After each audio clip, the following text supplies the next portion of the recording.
Lu bayangin ada anak kecil yang tiap hari itu kerjaannya gangguin lu, nyenggol-nyenggol lu, noyor-noyor pala lu, gangguin lu pas makan, kerja, tidur, main game di warnet, di mall, di rumah, di kosan lu. Terus kesabaran lu habis, yang dimana sangat wajar ya kalau digituin, kesabaran manusia bisa habis. Terus lu kayak, bocil jange, yuk ribut sekarang aja lah. Lu maunya apa sih? Ayo sini berantem. Terus bocil itu kayak, ayo berantem sama gue.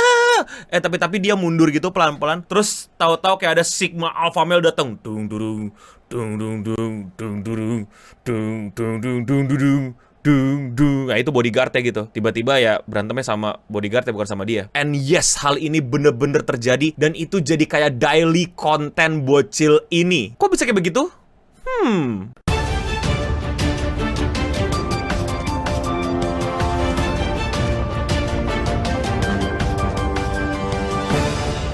Lagi-lagi kita bakal ngomongin bocil kematian, tapi tenang aja, dia nggak dari Indonesia karena bocil-bocil kematian yang di Indonesia itu beraninya cuma di internet. Tapi di Amerika ini lain cerita, bocil kematiannya jadi konten kreator dan bahkan menjadi orang yang sangat menyebalkan yang bawaannya pengen lu lu sliding tenggorokannya. Memperkenalkan Jack Doherty yang bener-bener orang ini tuh kayak buset, kok bisa-bisanya nih orang masih hidup nyaman tentram di Amerika. Kalau kita mau menyusuri lore dia nih ya, the origin story of this Jack, dia itu konten kreator bocil yang memulai karirnya dengan sangat-sangat bocil dan kayak bocil yang masih ya udahlah gitu. Cringe, but ya udah. Pada saat dia masih umur belasan tahun, dia memulai channel YouTube-nya dengan pamerin trik-trik dia battle flip, pencil flip, pokoknya ya kisah-kisah bocil di kelas yang akhirnya dijadiin konten YouTube sama dia. Bahkan sampai review game dan main Mobile Legend. Enggak ada main Mobile Legend, dia mainnya Fortnite. Kalau di Indonesia tuh game yang populer tuh ya Mobile Legend, kalau di Amerika lu bocil dan lu pengen dapetin penonton bocil yang lebih banyak, lu mainnya Fortnite bukan Mobile Legend. Ya dari situ ya kayak ya udah, dia asik dengan penontonnya, dia asik dengan konten-kontennya. Yang dimana jelas target audiensnya bukan gua tapi sesama bocil kayak dia.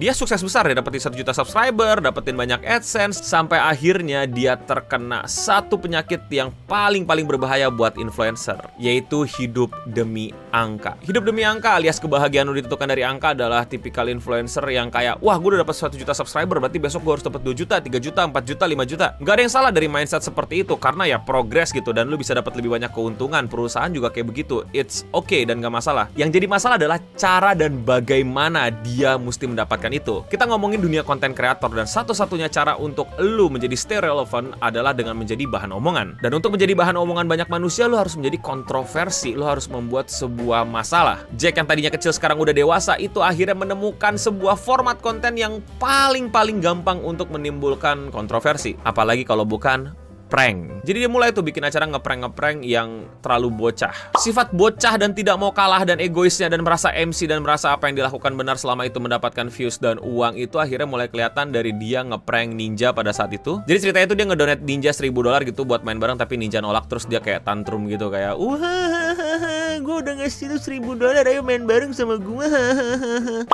It doesn't matter. Frick you, Ninja. Thanks for my money back. I mean, I gave you $600 and I was gonna let you have it, but you chose to give it back to me. Dan dari situ dia mulai mengerti bagaimana YouTube bekerja, bagaimana psikologi manusia-manusia yang sangat addicted nonton YouTube bekerja, di mana lu harus menimbulkan sebuah kontroversi. Sekecil apapun, sesepele apapun, selama itu kontroversi, apalagi kontroversinya dengan orang yang juga punya traffic, lu bakal kecipratan traffic. Dan akhirnya si Jack ini mengubah 180 derajat brandingnya dari anak kecil, safe to watch, menjadi sosok bad boys, prankster gokil, ya shitty influencer yang biasa ngumpul di Kicks dan ya dia nge-live stream di Kicks. Seperti yang gue bilang di awal, ini adalah hal yang paling menjijikan yang paling berhasil dia lakuin. Jadi ya biasalah in real live stream, terus dia kayak ganggu-ganggu orang gitu di jalan, terus orangnya merasa terganggu, kayak pengen konfrontasi sama dia. Abis itu yang maju bodyguard ya, bukan dia. Ini klip dia yang paling terkenal.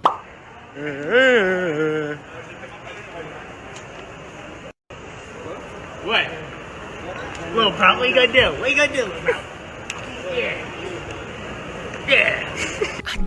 Anjir lu gedek banget gak sih? Lu emosi gak sih? Lu kayak anjir bocil. Lu gedek gak sih lihat tampangnya, kelakuannya, dan kombinasi dari apa yang dia lakukan? Kayak he's the perfect example of bocil kematian in real life, tapi dipangkat kuadratkan dan ditambah segala keburukan Amerika pada dirinya. Anjir, dia yang rusuh, dia yang ribut, bodyguard yang ngelindungin. Man, isn't that so America? As long as you have money, you will be okay. Gue ngomongin Amerika ya, bukan negara lain. Jadi buat yang belum tahu, di Amerika itu jasa bodyguard itu sangat laku. Kalau dulu tuh di Amerika bodyguard ya disewa sama orang-orang penting atau sama selebriti-selebriti terkenal. Tapi sekarang karena makin menjamurnya influencer, selebritas-selebritas yang lahir dari internet dan hobinya jalan-jalan dan mungkin gangguin orang kayak si Jack, jasa bodyguard itu makin gacor gitu, makin banyak gitu, makin banyak kompetitor, banyak pilihan dan makin mudah diakses. Ini tuh kayak zaman-zaman es kepal Milo gitu. Tiba-tiba ada aja buka kios es kepal Milo. Padahal tadinya jualan es buah, es kepal Milo sekarang. Padahal jualan yang pempek, tapi sekarang jualan pempek sama es kepal Milo. Padahal dulu jualan bensin, sekarang bensinnya pakai es kepal Milo. Jadi makanya kalian jangan kaget kalau ngeliat banyak orang di Amerika, terutama so-called influencer itu jalan-jalan kemana-mana pakai bodyguard. Nah, tadinya bodyguard ini difungsikan untuk ya memang melindungi mereka gitu dari orang-orang yang berusaha iseng atau nge-stream snipe. Kalau kalian nggak tahu istilah stream snipe tuh orang-orang yang ngikutin influencer gitu, kayak nge-stalker dan ngikutin dia kayak nih orang live di mana gue samperin dan berbagai macam alasan keamanan lainnya. Tapi this particular imbecile itu pakai bodyguard bener-bener buat kayak apa ya? Gue yang bikin kerusuhan, gue yang bikin kejahatan, bodyguard ini kayak langsung jadi tombol escape gitu. CTRL Alt Delete berjalan buat si Jack kalau dia kenapa-napa, dan kenapa-napanya dia sudah pasti disebabkan sama diri dia sendiri. Lu mau lihat nggak keadaan dia kayak bocil norak yang hidupnya itu bener-bener bergantung dari keamanan bodyguardnya. Jadi suatu hari dia ngerusuh di supermarket gitu, kayak lempar-lempar barangnya atau apalah gitu, pokoknya ngerusuh. Terus penjaga tokonya bilang, lu jangan rekam, kalau nggak ntar kameranya gue rusak gitu kan. Terus dia bilang, coba aja.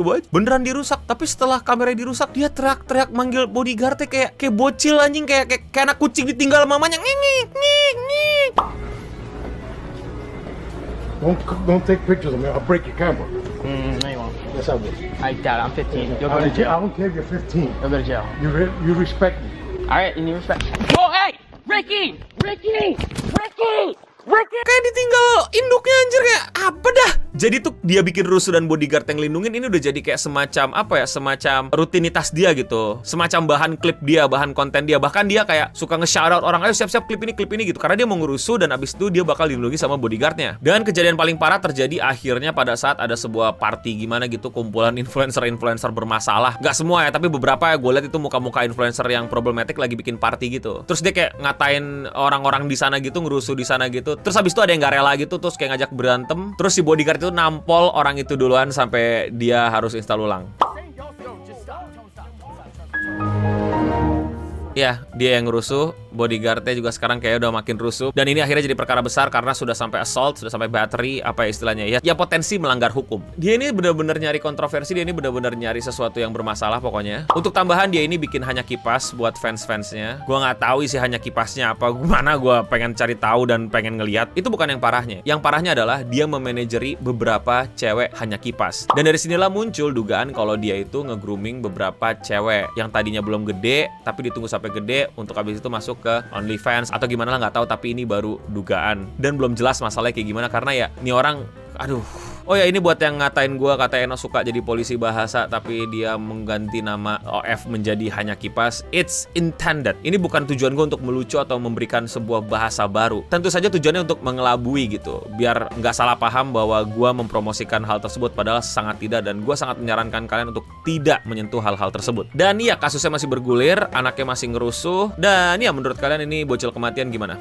Komen di bawah. Kalau kalian suka sama pembahasan kayak gini dan kalian mau support gue, kalian bisa klik tombol subscribe di bawah. Kalau kalian mau support gue lebih lanjut, kalian bisa klik tombol join atau gabung berwarna biru sehingga kalian menjadi membership dari channel ini dan mendapatkan berbagai macam perks. Salah satunya adalah kalian nanti username-nya kalau komen beda deh di video-video gue, cobain aja. Dan ya, update hidup gue mau ngembaliin Rabu Cringe, tapi gue ragu, tapi ya, we'll see. It's an experiment. Coba aja nanti tahu-tahu ada pengumuman untuk submit Rabu Cringe. And there is a prize, ada hadiahnya. And I don't know, finger cross bisa gue bertahan apa. Malas gitu. It's Eno Bening anyway, yang dimana dia nggak bisa konsisten sama YouTube-nya. Tapi buat kalian yang selalu menunggu gue walaupun ketidakkonsistenan gue, thank you. Dan ya, demikian seputar internet untuk hari ini. Dan gue Eno Bening pamit undur diri. Untuk kita semua, stay clean and sound.